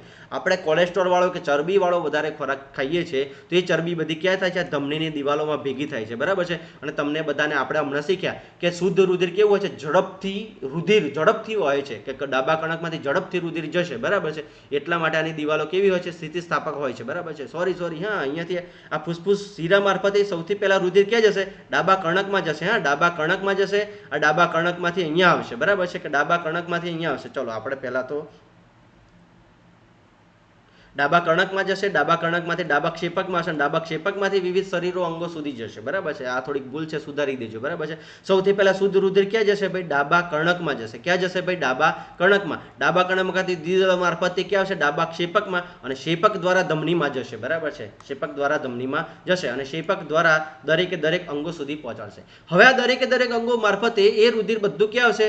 જમણા કર્ણકમાં આવશે. ક્યાં આવશે? જમણા કર્ણકમાં. અને જમણા કર્ણકમાં કોણ લાવે છે? શિરા લાવે છે. કોણ લાવે છે ભાઈ? શિરા લાવે છે. જોજો હા, કે સૌથી પહેલા શુદ્ધ રુધિર ફેફસામાંથી ક્યાં જશે? ડાબા કર્ણકમાં જશે. ભાઈ ક્યાં જશે? ડાબા કર્ણકમાં. ડાબા કર્ણકમાંથી દ્વિદલ મારફતે ડાબા ક્ષેપકમાં, અને ડાબા ક્ષેપકમાંથી ક્યાં આવશે? ધમનીમાં. ધમનીમાંથી વિવિધ અંગોમાં. પછી શિરા મારફતે ક્યાં જશે? જમણા કર્ણકમાં જશે. ક્યાં જશે? જમણા કર્ણકમાં. અને શિરામાં આ રીતે અર્ધચંદ્રાકાર વાલ આવેલા હોય છે. બરાબર છે. આને આ કેવું રુધિર લઈ જશે? CO2 વાળું, એટલે કે અશુદ્ધ રુધિર લઈ જાય છે. શું લઈ જાય છે ભાઈ? અશુદ્ધ રુધિર લઈ જાય છે. અને આ શુદ્ધ રુધિર લઈ જાય છે. બરાબર છે. અશુદ્ધ રુધિર આ રીતે લઈ જાય છે અને એની અંદર અર્ધચંદ્રાકાર વાલ આવેલા છે. અને આ શું કરે છે? હૃદયમાંથી પાછું રુધિર આવવા દેતું નથી. ખાલી આ બાજુ જશે પણ પાછું આવવા દેશે નહીં. અને કોણ છે? અર્ધચંદ્રાકાર વાલ. અને આ જમણા કર્ણકમાંથી ત્રિદલ મારફતે રુધિર ક્યાં આવશે? જમણા ક્ષેપકમાં આવશે. અને જમણા ક્ષેપકમાંથી એ રુધિર ક્યાં જશે? પાછું ફેફસામાં. અને ફેફસામાં લઈ જાય છે અને શું કહે છે? ફૂસફૂસ ધમની કહેવામાં આવે છે. શું કહેવામાં આવે છે ભાઈ? ફૂસફૂસ ધમની કહેવામાં આવે છે. ક્લિયર થઈ ગયું બધાને? હૃદય અહીંયા ક્લિયર થઈ ગયું હશે. બરાબર છે. જો આ તમને અહીંયા ક્લિયર સમજાય એના માટે આપેલું આવેલું છે. બરાબર છે. કે કે ફેફસામાંથી શુદ્ધ રુધિર ક્યાં જાય છે તો કે ડાબા કર્ણકમાં, ડાબા કર્ણકમાંથી દ્વિદલ મારફતે ડાબા ક્ષેપકમાં, ડાબા ક્ષેપકમાંથી વિવિધ અંગોમાં, વિવિધ અંગોમાંથી જમણા કર્ણકમાં, જમણા કર્ણકમાંથી દ્વિદલ મારફતે ક્ષેપકમાં, ક્ષેપકમાંથી ફેફસામાં. પછી ધમની શું છે શુદ્ધ રુધિર લઈ જાય છે એટલે O2 વાળું રુધિર લઈ જાય છે. અહીંયાથી શિરા શું છે અશુદ્ધ રુધિર એટલે કે CO2 વાળું રુધિર લઈ જાય છે. અને ફૂસ્ફૂસ ધમની પણ શું થઈ જશે CO2 વાળું રુધિર લઈ જાય છે અને ફૂસ્ફૂસ શિરા O2 વાળું રુધિર લઈ જાય છે. બરાબર છે. ચલો ક્લિયર થઈ ગયું બધાને? હવે ક્લિયર થયું હશે હૃદયનો ભાગ. બરાબર છે. ચલો હવે આપણે કે હૃદયના ધબકારા કે હૃદયના ખંડો અને દિવાલો સ્નાયુઓની બનેલી છે. આ સ્નાયુઓનું લયબદ્ધ રીતે સંકોચન અને વિકોચન જોવા મળે છે અને લયબદ્ધ અને સંકોચન અને વિકોચન અનુસારે હૃદયનો એક ધબકારો સૂચવે છે. અને આ યાદ રાખો આપણા જીવન દરમિયાન હૃદયના ધબકારા સતત ચાલુ રહે છે. જો તમે તમારો હાથ છાતી પર ડાબી બાજુએ રાખશો તો તમને હૃદયના ધબકારા અનુભવશો. ડોક્ટર ટેથોસ્કોપ નામના સાધનની મદદથી તમારા હૃદયના ધબકારા અનુભવે છે. જો આ ફર્સ્ટ ક્લાસ મજાનું ટેથોસ્કોપ આપેલું છે. બરાબર છે. નળી છે, ચીપ પીઠ છે. બરાબર છે. આ ટેથોસ્કોપ છે આપણું શું છે ટેથોસ્કોપ ને ઇયરપીસ છે. આ કાનમાં ભરાઈ દે ડોક્ટર અને આના મદદથી તમારા હૃદયના ધબકારા સાંભળે. અને હૃદયના ધબકારા શું છે કે એક લયબદ્ધ રીતે સંકોચન હોય છે. છાતી પર તમે આ રીતે ડાબો હાથ મૂકશો તો પણ તમને ધબકારા સંભળાશે. બરાબર છે. અને અહીંયા ટેથોસ્કોપનો નમૂનો આપેલો છે કે ગરણી છે ને પાઇપ છે ને અહીંયા આ રીતે તમે સાંભળી શકો છો. બરાબર છે. ચલો આગળ કે હૃદયના ધબકારાનો અવાજ મોટા કરવા માટે ડોક્ટર સાધન તરીકે ટેથોસ્કોપનો ઉપયોગ કરે છે જે એક ચીપ પેસ્ટ એટલે કે કંપનશીલ પડદો છે અને બે ઇયર ચિપ્સ અને મોટાભાગની જોડી એક નળી ધરાવે છે. અને ડોક્ટર ટેથોસ્કોપ દ્વારા હૃદયના ધબકારા સાંભળી હૃદયની પરિસ્થિતિ વિશે ત્યાગ મેળવે છે. કે જ્યારે તમે બીમાર થાવ અને તમારું હૃદય 1 મિનિટમાં 72 થી 80 વખત ધબકે છે કે નથી ધબકતો એ ચેક કરવા માટે હૃદય ડોક્ટર શું કરે છે ટેથોસ્કોપનો ઉપયોગ કરે છે. શેનો ઉપયોગ કરે છે ભાઈ? ટેથોસ્કોપનો ઉપયોગ કરે છે. અને આ તમે દરેકે દરેક ડોક્ટર જોડે જોયેલું હશે. બરાબર છે. ડોક્ટરને પાછા એમ નહીં કહેતા લાવ મન સાંભળવા દો. બરાબર છે. ડોક્ટર તમને આપશે નહીં. બરાબર છે. એટલે કે એટલા માટે કે જ્યારે ડોક્ટર તમને સાંભળતો હોય ત્યારે તમે ડોક્ટર દવાખાને જાઓ ને ત્યારે ડોક્ટરને પૂછવાનું કે આની મદદથી શું થાય છે. બરાબર છે. ચલો વધારે જાણકારી તમને ત્યાંથી મળી જશે. બરાબર છે. ચલો હવે આગળ કે હૃદયનો દરેક ધબકારો અને ધમનીના નાડી દર સર્જે છે અને 1 મિનિટમાં થતા નાડી દર એ હૃદયના ધબકારાનો દર સૂચવે છે. અને હૃદયના વિવિધ ખંડોના તાલબદ્ધ ધબકારા એ રુધિરનું પરિવહન અને શરીરના જુદા જુદા ભાગોમાં વહન જણાવે છે. કે શરીરના વિવિધ ભાગો સુધી વહન જણાવે છે. ચલો આગળ હવે આપણે થોડુંક જોઈએ કે એક અંગ્રેજ ચિકિત્સક વિલિયમ હાર્વેએ રુધિરનું પરિવહન શોધ્યું અને તે સમય દરમિયાન એવું માનવામાં આવતું હતું કે રુધિર વાહિનીઓના તરંગ રૂપે વહે છે. કયા સ્વરૂપે ભાઈ? તરંગ રીતે ના, પ્રવાહી રૂપે વહે છે. તેમાં મંતવ્યો માટે હાર્વેનો ઉપહાર કરવામાં આવ્યો અને પરિભ્રમણ કરનાર કહેવામાં આવ્યો. અને તેમણે પોતાના ઘણા દર્દીઓને ગુમાવ્યા છતાં પણ તેમના મૃત્યુ પહેલા હાર્વેએ પરિભ્રમણ વિશે વિચારીને સામાન્યપણે જૈવિક સત્ય તરીકે સ્વીકારવામાં આવ્યા હતા. કે જૈવિક તથ્ય તરીકે આપણે સ્વીકાર્યું હતું. પહેલું સૌ પ્રથમ કોને? વિલિયમ હાર્વેએ શોધ્યું હતું. બરાબર છે. ચલો આગળ કે બુજોને આશ્ચર્ય થાય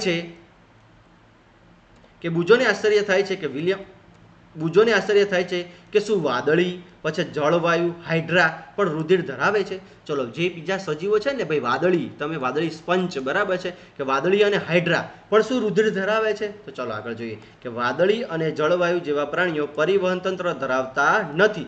તેઓ જે પાણીમાં રહે છે તે પાણી ખોરાક અને ઓક્સિજન શરીરમાં પ્રવેશ કરાવે છે. અને આ પાણી જ બહાર નીકળતા ઉષ્ણક દ્રવ્યો અને કાર્બન ડાયોક્સાઇડને શરીરમાં બહાર લઈ જાય છે. અને આથી આવા પ્રાણીઓને રુધિર જેવા પરિવહન જરૂરિયાત નથી. કે ભાઈ વાદળી અને હાઇડ્રામાં રુધિર જેવું હોતું નથી. એમાં પાણી દ્વારા જ ઓક્સિજન લઈ લે છે અને પાણી દ્વારા જ કાર્બન ડાયોક્સાઇડ વાયુ બહાર કાઢે છે અને ઉષ્ણક દ્રવ્યો પણ એ જ રીતે નિકાલ કરી દે છે.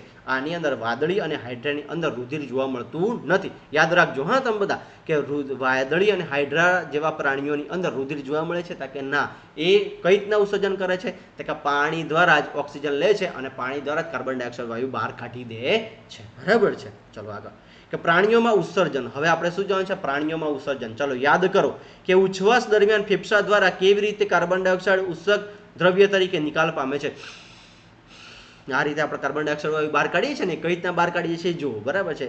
કે એ પણ યાદ કરો કે અપાચિત ખોરાક કેવી રીતે નિકાલ પામે છે. ચાલો હવે આપણે બીજા ઉષ્ણક દ્રવ્યો શરીરમાંથી કેવી રીતે નિકાલ પામે છે તે જોઈએ. અને તમે આશ્ચર્ય થશે કે આ બંનેની જરૂરી દ્રવ્યો ક્યાંથી આવે છે. બિનજરૂરી દ્રવ્યો આપણા શરીરમાં ક્યાંથી આવે છે. કે આપણે બધા આગળના ચેપ્ટરમાં કાર્બન ડાયોક્સાઇડ વાયુ કઈ રીતના બહાર કાઢી છે એના વિશે પણ શીખ્યા છે. અને ઉષ્ણક દ્રવ્યો કે જે અપાચિત ખોરાક હોય છે એને આપણે કઈ રીતના બહાર કાઢી છે પાચન તંત્ર ભણ્યા હતા એમાં આપણે શીખ્યા હતા. બરાબર છે. ચલો હવે આગળ કે જ્યારે આપણા કોષો તેમના કાર્ય કરે છે ત્યારે ત્યારે કેટલાક ચોક્કસ નકામા પદાર્થો મુક્ત થાય છે. જ્યારે આપણું કોષ કાર્ય કરે છે ત્યારે અમુક નકામા પદાર્થો પણ ઉત્પન્ન થાય છે અને તે ઝેરી હોય છે અને તેથી શરીરમાંથી નિકાલ થવા ખૂબ જ જરૂરી છે. આ ઝેરી પદાર્થો હોય છે એમનું શરીરમાંથી નિકાલ થવું ખૂબ જ જરૂરી છે, બરાબર છે. અને કોષો દ્વારા જે નકામા પદાર્થો ઉત્પન્ન થાય છે તેનો શરીરમાંથી નિકાલ થવાની પ્રક્રિયાને ઉત્સર્જન કહે છે અને ઉત્સર્જન પ્રક્રિયા સાથે સંકળાયેલા વિવિધ ભાગો મળીને ઉત્સર્જન તંત્ર રચે છે. કે આપણા શરીરમાં જે આપણા કોષો કાર્ય કરે છે, બરાબર છે. આપણે બધાએ જોયું છે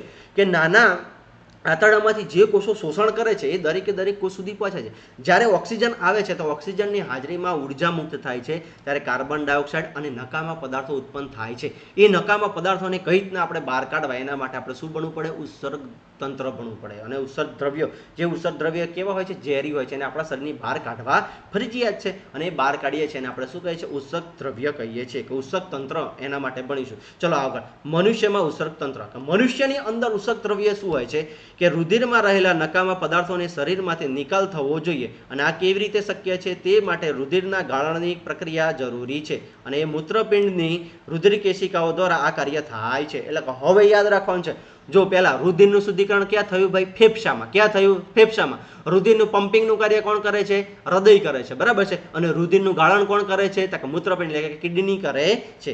જ્યારે રુધિર બે મૂત્રપિંડ સુધી પહોંચે છે ત્યારે તે ઉપયોગી અને નુકસાનકારક બંને પ્રકારના પદાર્થો ધરાવે છે. જો આ મૂત્રપિંડ, આ એક અને આ બે મૂત્રપિંડ હોય છે, ત્યાં સુધી પહોંચે છે ત્યાં સુધી એ નુકસાનકારક અને બંને પ્રકારના પદાર્થો ધરાવે છે. સારા પણ અને નુકસાનકારક પણ ધરાવે છે.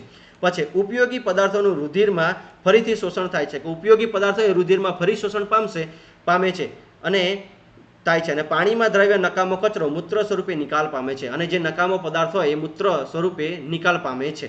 અને મૂત્ર એ નળી જેવી મૂત્રવાહિની દ્વારા મૂત્રાશયમાં જાય છે. કે આ મૂત્રવાહિની દ્વારા ક્યાં જાય છે? મૂત્રાશયમાં જાય છે. ક્યાં જાય છે? મૂત્રાશયમાં જાય છે. તે મૂત્રાશયમાં સંગ્રહ અને મૂત્ર માર્ગ નામની સ્નાયુમય નળીમાં મૂત્ર છિદ્ર દ્વારા બહાર નીકળે છે. અને મૂત્રપિંડ, મૂત્રવાહિની, મૂત્રાશય અને મૂત્રમાર્ગ ઉત્સર્ગ તંત્રની રચના કરે છે. જો મૂત્રપિંડ આપણા શરીરમાં કેટલા? કે કિડની એટલે કે મૂત્રપિંડ કેટલા આવેલા હોય છે? 2. એમાં જે આપણા શરીરમાં જરૂરી પદાર્થો અને નકામા પદાર્થો બધા જાય છે અને પછી ગાળણ થશે. જેમ તમે ચા ગાળો છો ને, ચા કે જે તમારે પીવાનું હોય નીચે ગળણીમાં ચીકલીમાં અંદર ગળાઈ જશે અને બાકી બધા કૂચા વધશે. એ જ રીતે જેટલા પદાર્થો હશે, ખબર છે, જે પાછા રુધિર અંદર શોષાઈ જશે. અને જે નકામા પદાર્થ છે મૂત્રવાહિની મારફતે, ક્યાં? તો કે મૂત્રવાહિની મારફતે મૂત્રાશયમાં જશે અને મૂત્રાશયમાંથી મૂત્રમાર્ગ અને મૂત્ર છિદ્ર દ્વારા બહાર નીકળી જાય છે, બરાબર છે. તો આ ઉત્સર્ગ દ્રવ્ય આપણે જોયું, બરાબર છે. ચલો હવે, કે એક પુખ્ત વ્યક્તિ આશરે 1 થી 1.8 લીટર જેટલું મૂત્ર 24 કલાકમાં નીકાળે છે. કે એક પુખ્ત વ્યક્તિ કેટલું? તો કે 1 થી લઈને 1.8 લીટર જેટલું 24 કલાકમાં, એક દિવસમાં આપણે કેટલું? તો કે 1 થી 1.8 લીટર જેટલું આપણે રુધિર નીકાળીએ છીએ. મૂત્રની અંદર 95% શું હોય છે ભાઈ? પાણી જ હોય છે. મૂત્રની અંદર 95% શું હોય છે? પાણી જ હોય છે. પછી 2.5% યુરિયા અને 2.5% બીજા નકામા દ્રવ્યો હોય છે. એટલે યાદ રાખવાનું કે આપણે 24 કલાકમાં કેટલું મૂત્ર ત્યાગ કરીએ છીએ? 1 થી 1.8 લીટર જેટલું મૂત્ર ત્યાગ કરીએ છીએ. મૂત્રની અંદર શું હોય છે? 95% પાણી રહેલું હોય છે. શું હોય છે ભાઈ? 95% પાણી, 2.5% યુરિયા અને 2.5% નકામા પદાર્થો. આપણે બધા અનુભવીએ છીએ કે ઉનાળામાં ગરમ દિવસોમાં આપણને પરસેવો થાય છે અને પરસેવામાં પાણી અને ક્ષાર હોય છે. અને બુજે જોયું છે કે ઉનાળામાં આપણા કપડા પર સફેદ ધબ્બા જોવા મળે છે અને ખાસ કરીને બગલના ભાગમાં જોવા મળે છે. આ નિશાની એ પરસેવામાં હાજર ક્ષાર ના હોય છે. કે આપણે જે ધબ્બા જોવા મળે છે વ્હાઇટ કલરના, જે આપણા શરીર પર જુઓ, આપણે શર્ટ પહેરતા હોઈએ છીએ, બરાબર છે, અને સફેદ કપડા પર ધબ્બા જોવા મળે છે, સફેદ ધબ્બા જોવા મળે છે. એ ધબ્બા શેના હોય છે? ક્ષારના હોય છે. કેમ? તો કે આપણે જે બાષ્પોત્સર્જન આપણા શરીરનો પરસેવો જોઈએ છે, પરસેવામાં શું જોવા મળે છે? પાણી અને ક્ષાર જોવા મળે છે. શું જોવા મળે છે? પાણી અને ક્ષાર. તો જે ક્ષાર હોય છે એના ધબ્બા આપણને જોવા મળે છે. ચલો આગળ. શું પરસેવો અન્ય કોઈ પણ કાર્ય કરે છે? આપણે જાણીએ છીએ કે માટલામાં રાખેલું પાણી ઠંડુ હોય છે અને માટલામાં રહેલા કાણામાંથી પાણી બાષ્પીભવન થવાને કારણે ઠંડક મળે છે. તમે માટલા પર પણ આવા ધબ્બા જોયા છે, બરાબર છે. એટલે માટલું પણ શું કરે છે? બાષ્પોત્સર્જનની પ્રક્રિયા. માટલાની અંદર નાના નાના કાણા હોય છે. જો માટલામાં કઈ રીતના હોય છે સમજી લઈએ પહેલું, કે માટલામાં જે માટી હોય ને, માટી, જ્યારે એ માટીને અંદર એક જ ઘોડાની લાદ, બરાબર છે, કે ઘોડાનું છાણ હોય ને એને નાખવામાં આવે છે અને પછી એમાંથી માટલું તૈયાર કરવાનું છે. છાણ અને માટીમાંથી માટલું ફર્સ્ટ ક્લાસ તૈયાર કરવાનું છે. પછી માટલાને પકાવવામાં આવે છે. જ્યારે માટલું પકાવવામાં આવે છે ત્યારે જે પેલું ઘોડાનું છાણ હોય ને એ સળગી જાય છે. એટલે કે નાના નાના કાણા કાણા જોવા મળે છે અને એ કાણામાંથી પાણીનું શું થાય છે બાષ્પીભવન, એટલા માટે પાણી કેવું થાય છે ઠંડુ થાય છે, બરાબર છે કે માટલા અંદર આપણને પાણી ઠંડુ જોવા મળે છે, બરાબર છે એ ઠંડુ જોવા મળે છે. અને આવી જ રીતે માટલામાં ઠંડુ જોવા મળે છે. આવું જ રીતે કંઈક આવડી થાય કે આવી જ રીતે જ્યારે આપણને પરસેવો થાય છે ત્યારે તે પણ આપણા શરીરને ઠંડુ કરવામાં મદદ કરે છે કે જે બાષ્પોત્સર્જનની પ્રક્રિયા આપણા શરીરમાં થાય છે એ પણ શું કાર્ય કરે છે તો કે આપણા શરીરને ઠંડુ કરે છે, બરાબર છે. ચલો હવે પહેલીને જાણવું છે કે બધા પ્રાણીઓમાં મૂત્રોસર્જન કરે છે તો કે હા, બધા જ પ્રાણીઓ મૂત્રોસર્જન કરે છે.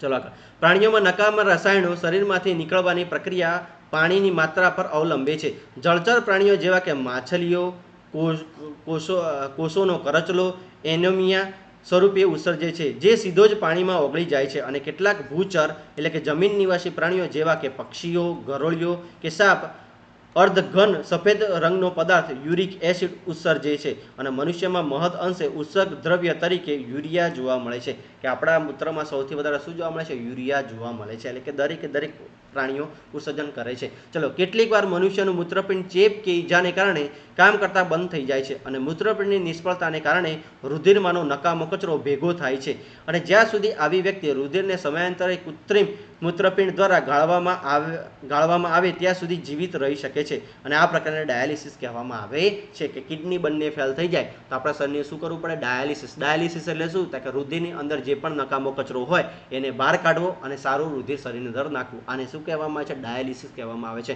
અને જો મૂત્રપિંડ ખરાબ થઈ જાય તો એ આપણું રુધિર ગળાતું નથી, એટલે કિડની ખરાબ થઈ જાય તો આપણું રુધિર ગળાતું નથી, બરાબર છે. ચલો આગળ. ચલો વનસ્પતિમાં ઘટકોનું વહન કે તમે પ્રકરણ 1 માં શીખી ગયા કે વનસ્પતિ જમીનમાંથી પાણી અને પોષક દ્રવ્યો શોષે છે. આપણે પ્રકાશ સંશ્લેષણની પ્રક્રિયા ભણ્યા અને એ પ્રકાશ સંશ્લેષણની પ્રક્રિયામાં આપણે એટલું ભણ્યા કે વનસ્પતિ જમીનમાંથી પાણી અને પુષ્કળ પોષક દ્રવ્યોનું શોષણ કરે છે અને પર્ણો સુધી પહોંચાડે છે અને પ્રકાશ સંશ્લેષણ દ્વારા પર્ણોમાં પાણી અને કાર્બન ડાયોક્સાઇડનો ઉપયોગ કરી ખોરાક બનાવે છે. અને પ્રકરણ 6 માં તમે શીખી ગયા કે ખોરાક એ ઉર્જાના સ્ત્રોત છે અને સજીવોના દરેક કોષો ગ્લુકોઝના વિઘટનથી ઉર્જા પ્રાપ્ત કરે છે અને કોષોના ઉર્જાનો ઉપયોગ અગત્યની જૈવિક ક્રિયા માટે જરૂરી છે કે આ ક્રિયા આપણા જૈવિક ક્રિયા માટે જરૂરી છે. આથી સજીવોને દરેક કોષ પાસે ખોરાકનો જથ્થો પ્રાપ્ત હોવો જોઈએ કે દરેક કોષ સુધી જો ખોરાક જાય તે જીવિત રહી શકે, જો ખોરાક નહીં જાય તે મૃત્યુ પામી શકે છે. શું તમે ક્યારેય એવું વિચાર્યું છે કે પાણી અને પોષક દ્રવ્યો જમીનમાંથી મૂળ દ્વારા શોષાયેલ પર્ણો સુધી કેવી રીતે પહોંચે છે, કે જમીનમાંથી જે પોષક દ્રવ્યોનું શોષણ થાય છે એ બધું પર્ણો સુધી કઈ રીતના પહોંચે છે, બરાબર છે, એ જોવાનું છે. અને પર્ણો દ્વારા તૈયાર કરેલો ખોરાક વનસ્પતિના ખોરાક બનાવી શકતા જુદા જુદા ભાગો સુધી કેવી રીતે પહોંચે છે કે જો આપણે એ વસ્તુ જો પ્રકાશ સંશ્લેષણ પ્રક્રિયા દ્વારા આપણે શીખી જ ગયા છે, બરાબર છે, કે પાણી અને પોષક દ્રવ્યોનું શોષણ કરીને પર્ણો સુધી પહોંચે છે, પણ કઈ રીતે પહોંચે છે એ આપણે જોવાનું છે, બરાબર છે. અને વનસ્પતિ પોતાનો ખોરાક બનાવે છે તો એ ખોરાક પર્ણોથી એ દરેક અંગ સુધી કઈ રીતના પહોંચાડે છે એ આપણે જોવાનું છે, બરાબર છે. ચલો આગળ. કે પાણી અને ખનિજ દ્રવ્યોનું વહન કે વનસ્પતિ મૂળ દ્વારા પાણી અને ખનિજ ક્ષારનું શોષણ કરે છે અને એને મૂળ રોમ ધરાવે છે. જો આ મૂળ રોમ તમે અહીંયા જોઈ શકો છો કે આ મૂળ રોમ હોય છે, બરાબર છે. મૂળ રોમ આટલા સુધી પહોંચે છે અને જલવાહક પેશીઓ દ્વારા પાણીનું શોષણ કરી અને એ પાણી શું કહેવાય વનસ્પતિ સુધી પહોંચાડે છે. જો મૂળ રોમ એ પાણી અને પાણીના દ્રવ્યો ખનિજ ક્ષારોના શોષણ માટે મૂળની સપાટી ધરાવે છે, વધારો કરે છે અને મૂળ રોમ જમીનના કણો વચ્ચે રહેલા પાણીના સંપર્કમાં હોય છે કે મૂળ રોમ એ શું હોય છે પાણીના સંપર્કમાં હોય છે, બરાબર છે. કે ચલો આગળ. શું તમે અનુમાન કરી શકો છો કે મૂળ દ્વારા પાણી પર્ણો સુધી કેવી રીતે પહોંચે છે અને વનસ્પતિમાં કેટલા પ્રકારના પરિવહન આવેલા હોય છે? ચલો બુજો વિચારમાં આવે છે કે વનસ્પતિ પાસે નળીઓ હોવી જોઈએ. તો વનસ્પતિ પાસે બુજો શું વિચારે છે કે નળીઓ હોવી જોઈએ, જેમ આપણા ઘરે પાઇપની નળીઓ છે એવી નળીઓ હોવી જોઈએ કે જેથી પાણી વનસ્પતિના તમામ ભાગો સુધી પહોંચી શકે. જેમ આપણે ઘરમાં પાણીનો પુરવઠો પહોંચાડીએ છીએ એમ વનસ્પતિ જોડે પણ આવી નળીઓ હોવી જોઈએ. તો શું કહે છે અહીંયા તો કે બુજો સાચો છે અને વનસ્પતિ પાણી અને ખનિજ ક્ષારોના વહન માટે નળીઓ જેવી વાહિનીઓ ધરાવે છે અને આ વાહિનીઓ ચોક્કસ પ્રકારના કોષોની બનેલી હોય છે જેને વાહક પેશીઓ કહે છે. અને સજીવોમાં કોષોના સમૂહ વિશિષ્ટ કાર્ય કરવા માટે એકઠા હોય છે જેને પેશી કહે છે. અને પાણી અને ખનિજ ક્ષારોના વહન માટે વાહક પેશીને જલવાહક પેશી કહે છે, બરાબર છે. અને જલવાહક પેશી સળંગ નળીઓનું જાળું નેટવર્ક બનાવે છે અને જે મૂળથી પ્રકાંડ સુધી અને ડાળીઓમાં સાંકળે છે. આથી પાણીનું વહન સમગ્ર વનસ્પતિના ભાગોમાં જોવા મળે છે. જોજો કઈ રીતના થાય છે કે અહીંયાથી દરેક જલવાહક પેશીઓમાંથી મૂળ રોમ દ્વારા પાણીનું શોષણ થાય છે અને આ પાણીનું અહીંયાથી મૂળ રોમ દ્વારા શોષણ કરી અને પર્ણ સુધી પહોંચાડવામાં આવશે. જો આ પર્ણ સુધી પહોંચાડવામાં આવે છે, બરાબર છે. ચલો આગળ. કે તમે જાણો છો કે પર્ણ ખોરાકનું સંશ્લેષણ કરે છે અને ખોરાકનું વહન વનસ્પતિના બધા ભાગોમાં જવું જરૂરી છે અને અન્નવાહક પેશી નામની વાહક પેશી દ્વારા થાય છે અને આમ જલવાહક અને અન્નવાહક પેશી દ્વારા વનસ્પતિના ઘટકોનું વહન થાય છે. એટલે કે જો વનસ્પતિ પ્રકાશ સંશ્લેષણની પ્રક્રિયા દ્વારા પાણી અને પોષક દ્રવ્યોનું શોષણ કરી અને પર્ણ સુધી પહોંચાડે છે. કઈ પેશી દ્વારા? જલવાહક પેશી દ્વારા, બરાબર છે. અને ખોરાક તૈયાર કરે છે. ખોરાક દરેક ઘટકો સુધી કઈ? અન્નવાહક પેશી દ્વારા પહોંચાડે છે. ચલો ક્લિયર થયું બધા? વનસ્પતિની અંદર નળીઓ જેવું જાળું હોય છે ને, એ બે હોય છે, એક જલવાહક પેશીનું અને એક અન્નવાહક પેશીનું. જલવાહક પેશી શું કરે છે? કે જમીનમાંથી મૂળ રોમ દ્વારા પાણીનું શોષણ કરીને પર્ણ સુધી પહોંચાડે છે અને ત્યાંથી એ પર્ણનું શોષણ કરીને અન્નવાહક પેશી દ્વારા પહોંચાડે છે, બરાબર છે. ચલો આગળ. કે પહેલી કહે છે કે તેની માતા ભીંડા અને બીજા શાકભાજી થોડા સુકાઈ જાય ત્યારે પાણીમાં મૂકે છે અને તેમને જાણવું છે કે પાણી તેમાં કઈ રીતે પ્રવેશે છે. ચલો એના વિશે આપણે જોઈએ કે પ્રવૃત્તિ 7.3 કે આ પ્રવૃત્તિ માટે આપણને કાચનો પ્યાલો અને પાણીની લાલ શાહી કુમળા પ્રકારના છોડ અને ગુલમેહંદી જેવું બ્લડ જોઈશે. જો અહીંયા કે આ પ્રકારનું આપણે એક છોડ કાપી લેવાનો, બરાબર છે. ગુલમેહંદીનો છોડ કાપવાનો, પછી એક પ્યાલું લેવાનું, બરાબર છે. કે આ પ્યાલો લેવાનો, પ્યાલાની અંદર પાણી નાખીને લાલ શાહી નાખવાની. શું નાખવાની ભાઈ? લાલ શાહી. એટલે લાલ શાહી વાળું લાલ પાણી કરી દેવાનું. હવે એને છોડને આપણે મૂકી દઈશું તો પછી એ શું કરશે ખબર છે? કે ઓક્સિજનની હાજરી, ઓક્સિજન લેશે અને કાર્બન ડાયોક્સાઇડ છોડશે. એ રીતે દરેક પાંદડા સુધી પાણી લઈ જશે. જલવાહક પેશી દ્વારા પાણી લઈ જશે, બરાબર છે. તો જો આપણે કાપીશું તો લાલ દેખાશે, બરાબર છે. તો આવી જ રીતે ભીંડા અને શું કરે છે? પાણીનું શોષણ કરે છે. શું કરે છે ભાઈ? પાણીનું શોષણ કરે છે, બરાબર છે. ચલો હવે આગળ જઈએ કે આ પ્રવૃત્તિ પરથી આપણે જોયું કે પ્રકાંડમાં પાણી ઉપર ચડે છે. ભાઈ પ્રકાંડમાં શું થાય છે? પાણી ઉપર ચડે છે. કે પ્રકાંડમાં આ રીતે પાણી ઉપર ચડે છે. જમીનમાંથી પ્રકાંડમાં પાણી ઉપર ચડે છે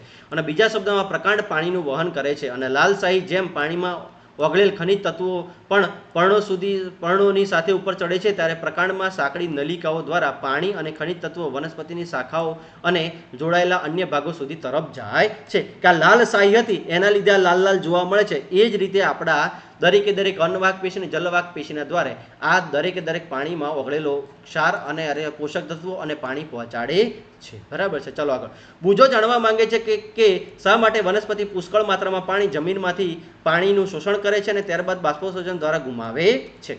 તો બાષ્પોત્સર્જન કે તમે ધોરણ 6 માં શીખ્યા કે વનસ્પતિ બાષ્પોત્સર્જનની ક્રિયા દ્વારા પુષ્કળ પાણી મુક્ત કરે છે. બાષ્પોત્સર્જનની પ્રક્રિયા કરે છે, બરાબર છે. અને વનસ્પતિ જમીનમાંથી પાણી અને ખનિજ ક્ષારોનું શોષણ કરે છે અને શોષાયેલું બધું પાણી વનસ્પતિ દ્વારા વપરાતું નથી અને બાષ્પોત્સર્જનની ક્રિયા દ્વારા પર્ણમાં આવેલા પર્ણરંધ્ર દ્વારા પાણી બાષ્પોત્સર્જનની ક્રિયા દ્વારા થાય છે અને પર્ણ દ્વારા પાણીનું બાષ્પોત્સર્જન એ ઉત્સેદિત ખેંચાણ એટલે કે બકનળી જેવી સ્ટ્રો દ્વારા પાણી ચૂસો છો તે રીતે રચે છે અને જે ઊંચા વૃક્ષોમાં પાણીને ખૂબ જ ઊંચાઈ સુધી પહોંચાડે છે અને બાષ્પોત્સર્જનની વનસ્પતિને ઠંડક પણ પ્રાપ્ત થાય છે. કે બાષ્પોત્સર્જનની વનસ્પતિથી ઠંડક પણ પ્રાપ્ત થાય છે, બરાબર છે. ચલો હવે તમે આ ચેપ્ટરની અંદર શું શીખ્યા, બરાબર છે? તો જોઈ લઈએ ફટાફટ. જો આપણે જે શીખ્યા છે એ જ વસ્તુ છે, બરાબર છે.